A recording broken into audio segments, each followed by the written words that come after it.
خب آقا بریم ببینیم کی هست و کی نیست. خدا رو بابا بود کلا تا چه این تیزه واقعا کارش خوب بود بنازم.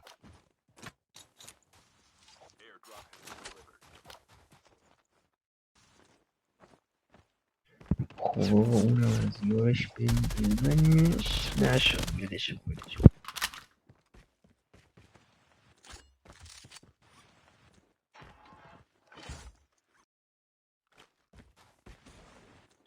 خب آقا مسکی داره نید میندازه.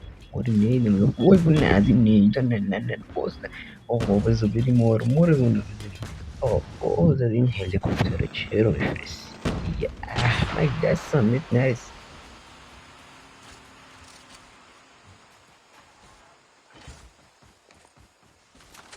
خب آقا ما بریم ببینیم مثلا نید که میخوای بندازیم میگیری یا نمیگیره میندازیم نمیگیره آقا ولش کن.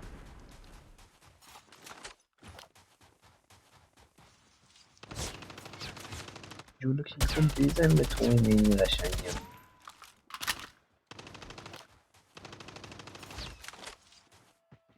خب اصلا چون فکر کنم دیگه به آخر خط رسیدیم دیگه جلو میزنمت این نمورد بمیر دیگه آقا الان نمیر المومنی.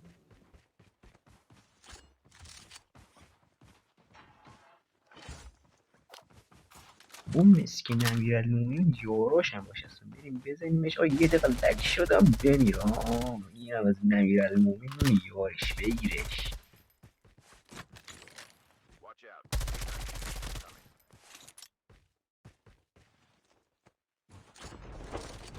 نه مسکی یارای امیر المومنین کم بود ریوایوی دارم تو سطحشو بار کنم این هم از این یه وین ترتمیز.